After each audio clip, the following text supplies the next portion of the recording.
मेरे प्यारे दोस्तों, आज हम आपको दो भाई बहन की कहानी सुनाते हैं जिनका नाम है नीमा और शिबू। गोरखपुर शहर में दोनों भाई बहन अपनी बूढ़ी दादी के साथ रहा करते थे। उनके माँ बाप कुछ साल पहले दुर्घटना में चल बसे थे। तब से नीमा कॉलेज पूरा होते ही नौकरी में लग गई। कई दिनों तक छोटी मोटी नौकरी करने के बाद अब उसे एक स्कूल में अच्छी नौकरी मिल गई। घर पहुंचते ही उसने दादी को गले से लगा लिया और कहा, दादी अब हमारे दुख के दिन दूर हो गए हैं, अब सब कुछ पहले जैसा हो जाएगा। माँ पापा की आत्मा अब खुश हो जाएगी क्योंकि शिबू भी अब अच्छी कोचिंग जा पाएगा और 12वीं का एग्जाम पास होने के बाद अच्छे कॉलेज में एडमिशन ले पाएगा। नीमा एक बहुत ही खुशमिजाज, जिम्मेदार, घरेलू और समझदार लड़की थी। उसका पूरा ध्यान दादी और भाई पर रहता था। वो सुबह जल्दी उठकर शिबू को पढ़ाती, फिर खाना बनाती, सबको नाश्ता करा के शिबू को स्कूल भेजकर खुद स्कूल चली जाती। दादी घर पर रहकर उनका रास्ता देखती और छोटे मोटे काम करती रहती थी। शाम को नीमा स्कूल से आते ही सबसे पहले चाय बनाकर दादी को देती, अपने भाई को दूध गर्म करके देती, फिर खुद चाय पीती। कहने का मतलब यह है कि उसकी दुनिया सिर्फ दादी और भाई तक ही सीमित रह गई थी। इसी तरह उनकी जिंदगी के दिन गुजरे जा रहे थे। आखिर वो दिन भी आ गया जब शिबू अव्वल नंबरों से 12वीं पास हो गया। अच्छे नंबर से पास होने के कारण उसे स्कॉलरशिप मिली। अब वो किसी भी सरकारी कॉलेज में एडमिशन ले सकता था। बस प्रॉब्लम ये थी कि सब अच्छे कॉलेज दूसरे शहरों में थे, पर उसे तो जाना ही पड़ेगा। नीमा ने दादी को बहुत समझाया कि दादी, शिबू अच्छे बड़े कॉलेज में पढ़ेगा तभी तो बड़ा आदमी बनेगा, वरना इस शहर में तो छोटी मोटी नौकरी ही मिल पाएगी। आखिर दादी किसी तरह तैयार हो गई। बस वो यही सोचती कि बेचारी नीमा कब तक घर संभालती रहेगी, आखिर उसके तो हाथ पीले करने का समय निकलता जा रहा है। दादी ने नीमा को अपने पास बुलाया, गले से लगाकर कहा, बेटी तेरे कुछ अरमान है या नहीं? क्या तुझे शादी नहीं करनी? तेरी उम्र निकलती जा रही है बेटा। सुनकर नीमा ने दादी को अपनी बाहों में जकड़ लिया और हंसते हुए बोली, दादी, मेरी प्यारी दादी, मैं आपको छोड़कर कहीं नहीं जाने वाली हूँ। दादी बोली, बड़ी पागल लड़की है ये, जो कुछ समझती ही नहीं। कल को शिबू जब बड़ा हो जाएगा, शादी कर लेगा, तब क्या होगा इसका। वही स्कूल में नीमा के साथ एक सर भी पढ़ाया करते थे जिनका नाम था श्याम, जो नीमा को काफी दिनों से देख रहे थे कि किस तरह से नीमा अपने भाई और दादी के लिए समर्पित रहती है और सिर्फ उन्हीं के बारे में सोचती रहती है। ऐसी लड़की आजकल कहाँ मिलेगी। वो नीमा को मन ही मन में पसंद करने लगे। नीमा इस बात से बेखबर थी। स्कूल से लौटते समय श्याम सर ने नीमा से कहा, नीमा जी, क्या आज हम आपकी दादी से मिल सकते हैं?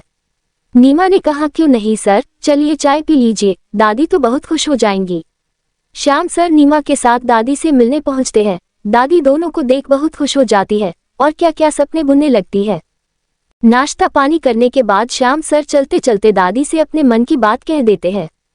दादी तो फूली नहीं समाती है, पर नीमा को कुछ समझ नहीं आता कि वो क्या कहे। अभी शिबू इतना बड़ा नहीं था कि नीमा ससुराल जा सके, अभी तो सब कुछ मझधार में था। पर दादी कहाँ सुनने वाली थी। तुरंत शिबू को बुलाया और श्याम के घर वालों को आने का आमंत्रण भेजा। अगले दिन शिबू ने पूरा नाश्ते पानी का प्रबंध किया। वो भी बहुत खुश था कि उसकी दीदी भी दुल्हन बनने वाली है। उसके पास भी जीजाजी होंगे, उसे जीजाजी बोलने का बड़ा शौक था। सज धज के श्याम का पूरा परिवार आया। सबको लड़की पसंद आई, पर जब दहेज की बात आई तो श्याम का परिवार थोड़ा उखड़ा उखड़ा सा हो गया। एक तो दहेज नहीं मिलेगा, ऊपर से लड़की अपनी पूरी कमाई इसी घर में लगाएगी जब तक शिबू नौकरी नहीं करेगा। उन लोग बिना कुछ कहे चलते बने और श्याम बेचारा उन्हें मनाता हुआ घर से निकल गया। बात आई गई हो गई। अगली दिवाली के बाद श्याम की शादी हो गई। नीमा को पता चला तो वो उदास हो गई। उसने सोचा जो भगवान की मर्जी है वही होगा, इसी में सबकी भलाई है। शिबू ने अंतिम वर्ष में प्रवेश कर लिया था। उसे भी शहर की जिंदगी बहुत अच्छी लगने लगी थी। यहाँ का रहन सहन सब अच्छे लगते थे। वो भी अब लौट के अपने शहर जाना नहीं चाहता था। यहाँ उसके बहुत दोस्त बन गए थे। पढ़ने में अच्छा होने के कारण सब क्लास के साथ ही उससे नोट्स लेने आते थे, उससे ट्यूशन भी पढ़ते थे। शिबू घर कम ही जा पाता था। उसके साथ रीतू पढ़ा करती थी, जो अमीर बाप की इकलौती बेटी थी। वो भी उसके पास नोट्स लेने आती रहती थी। उन दोनों को पता ही नहीं चला कि कब वो एक दूसरे के प्यार में पड़ गए। शिबू अच्छे से पढ़कर आगे एमबीए करना चाहता था, पर रीतू उससे शादी करने को कहती। रिजल्ट आने के बाद शिबू नीमा और दादी से मिलने गया और अपने मन की बात बताया कि मुझे एमबीए करना है, पर फीस इतनी ज्यादा है कि मुझे अब पढ़ाई छोड़नी होगी। ये सुन नीमा ने कहा, कभी नहीं, मेरे रहते तुम फिक्र मत करो, ये घर हम बेच देंगे। बाकी जो पैसा और लगेगा मैं लोन ले लूंगी, पर तुम पढ़ाई नहीं छोड़ सकते भाई। इस तरह नीमा ने 1 महीने के अंदर पूरे पैसे का इंतजाम कर लिया। वो दादी के साथ किराए के घर में आ गई। माँ के जो जेवर रखे थे वो भी उसने सब फीस में लगा दिए और उसका एडमिशन पुणे के एक बड़े कॉलेज में करवा दिया। अब उसका मन बहुत शांत हो गया। वो सोच रही थी कि आज अम्मा बाबूजी की आत्मा कितनी खुश होगी।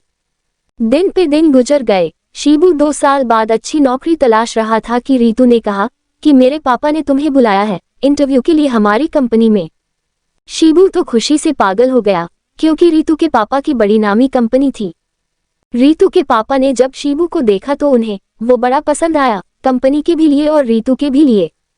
शिबू ने रिश्ते की बात दादी और नीमा को बताई। वे बड़े खुश हुए और जल्दी ही वो विवाह बंधन में बंध गए।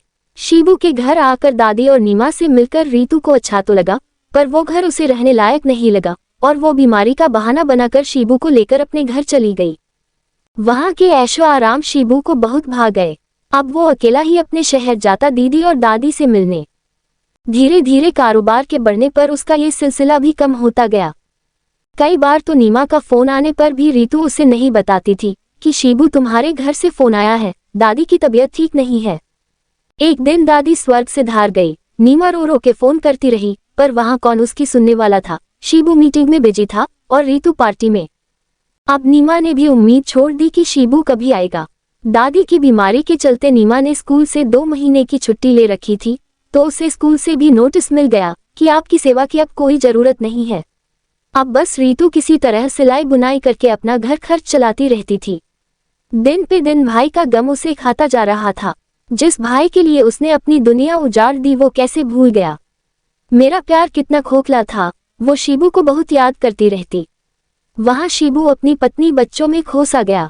3-4 साल बाद जब राखी का दिन आया, आज उसकी बेटी पहली बार अपने भाई को राखी बांधने वाली थी, क्योंकि उसकी बेटी 4 साल की थी और उसका बेटा 1 साल का था। पूरा परिवार बड़ा खुश था कि आज इतना सुंदर त्योहार हम एक साथ मनाएंगे। जैसे ही उसकी बेटी ने भाई को टीका लगाया, मिठाई खिलाए, राखी बांधी, शिबू को तो जैसे पुराने दिन याद से आ गए। सारी धुंधली यादें साफ हो गई। दीदी और दादी का चेहरा आंखों में तैर गया। वो तुरंत उठा और निकल पड़ा। रितु दौड़कर बोली, कहाँ जा रहे हो? शिबू ने कहा, वहां जहां मुझे बहुत जल्दी जाना था, जहां मेरी आत्मा बसी थी, वहां। आज मेरी बेटी को देखकर मुझे अपनी दीदी याद आ गई। क्या तुम मेरे साथ चलोगी? रितु ने थोड़ी देर सोचा और फिर जल्दी से अपने बच्चों के साथ कार में बैठ गई।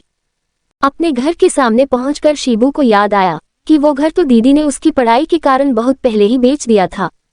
उसकी आंखों से आंसू बहने लगे। वो दीदी को कहाँ ढूंढे उसे समझ नहीं आ रहा था। गांव के पंडित जी के पास जाकर उसने पूछा तो उन्होंने बताया कि पास ही एक कमरे में दीदी रहती है, जो बड़ी मुसीबत से अपने दिन काट रही है। वो सीधा उनके पास पहुंचा। नीमा से गले लग के रोता रहा। दादी को याद किया, अपनी गलती के लिए माफी मांगी। बोला, रितु अब तुम्हारा प्रायश्चित ये है कि अब तुम खुद बोलो कि दीदी अब आप हमारे साथ रहेंगी। रितु ने कहा, दीदी मैं हार गई। आपको आपके भाई से कोई अलग नहीं कर सकता। मेरे पति की खुशी में ही मेरी खुशी है। अब आप हमारे साथ रहेंगी और मेरे बच्चों को आपके संस्कार देंगी। आप दोगी ना दीदी? इस तरह नीमा और शिबू को ईश्वर ने एक साथ फिर मिला दिया। मेरे प्यारे दोस्तों, मैं आशा करती हूँ कि ये छोटी सी प्रेरणादायक कहानी आपको जरूर अच्छी लगी होगी। अब आप चैनल को लाइक और सब्सक्राइब करना न भूलिएगा, क्योंकि इससे आपके सिर्फ कुछ सेकंड लगेंगे, पर हमारा मनोबल बढ़ाने के लिए ये बहुत ही जरूरी है। धन्यवाद।